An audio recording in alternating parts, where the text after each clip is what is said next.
Yabo akanjeti. Ibeti dakalo ana kuwakabtu. Ana kuwakabtu si. Ilmana konar rapete. Ilmana rapu. Ako sila kumana rapete.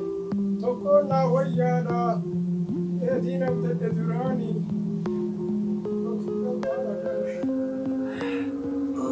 Mama. Eh? Abola. Mama.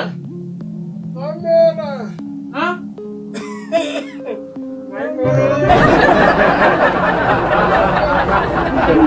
Adi Rami Abita. Eh? Enyot. Ana المغادي. Amena. Ahmed. Amena moga bachizane. Apa ajar ke mana mana? Badi apa? Hah? Badi kayaknya. Jar ke mana bulan tu bulan apa? Badi. Woi. Bendekun. Ah. Bana mewladan. Sana. Abba. Kamontan. Nengal tadi. Muhammad. Dapat. Mal bagi mal teko. Dapat tu. Eh? Ni ko ba guru na Wajib na ba bin sayang. Dapat tu dia. Kufa kamas. Abba, me ko bagi salam. La.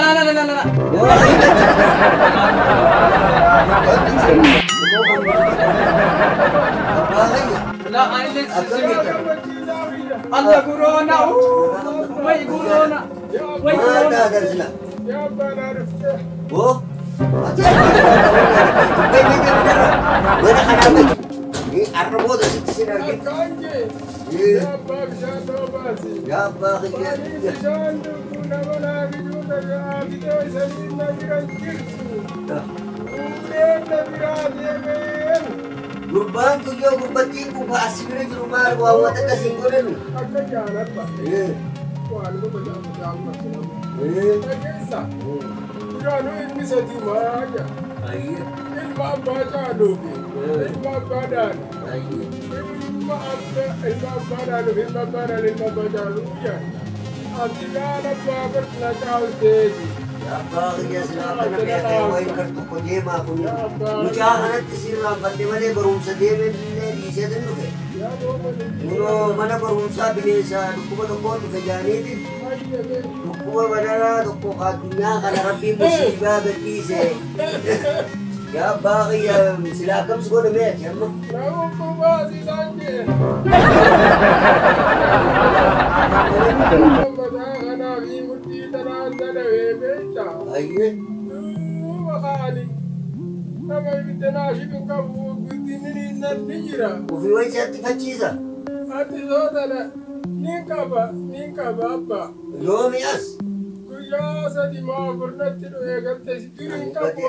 Bade anas kabe. Abba da duranu na dal tanjelle. Ya bakit yan hukum ni Markon hada fi ilmo walwala chise abba ilmo walwala chise. Walin dum na ito. Abba wani nan kapuna ka ba to ka. Ya bakit yan duba ati bar yaron tege se anamman tanawatak ka nagarre. Jardi yakin fune ilmo takapranam bibne ani bade. Way anya dami. Ya bakit yan be kamantan niya dami uno ati. Way. Garu akan dageti. Kinin jiru jan dawan jitu yan.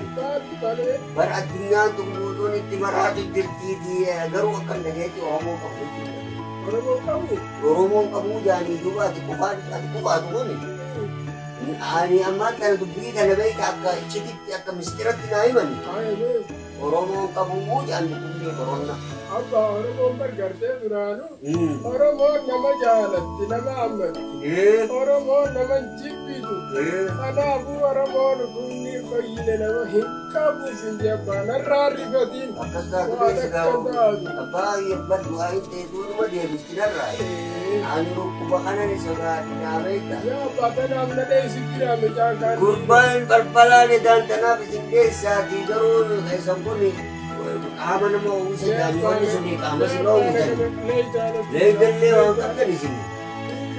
Sitti fakkaata malee qaamni beeladaa qaba abbaa kiyya. Bu'aawwan godhadhu laali baadaa ta'e godhadhu salaata salaati. Bardurbii akka jedhanitti yoo ormaammat dhukkubni koronaa Oromoon qabu jeeti. Saamunaadha.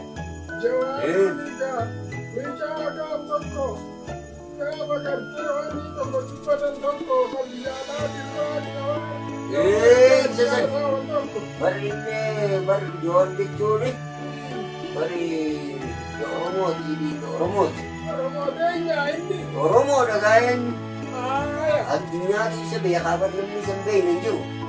Dhukkubni kuni gartee addunyaallee faca'ummaa Oromoon qaqqabu warra facaasaa jirus ofirraa dhoorkinaa jedhan.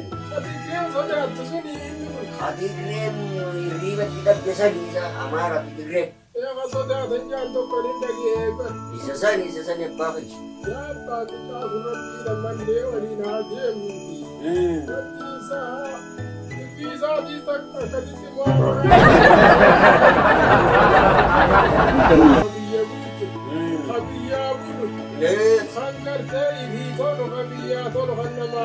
Amin amin rabbi haa ya abbaa fayyada. Mee qayeetiin bishaan isin obaasa. Mee fichu. Abbaa fayyada. Inni koronaa kun namni qabu jee. Oromoon qabu jee. Yaa rabbi kiyyoota miidhaa godhi abbaa fayyadlee anallee galaafatii ni akkasumas. Yaa rabbi akka kufuun akka leeyitamu kanaan kana shakkisiise. Egaan gurbaa buleessu halaala dhaabbatii yaa rabbi Oromoon qabu yaa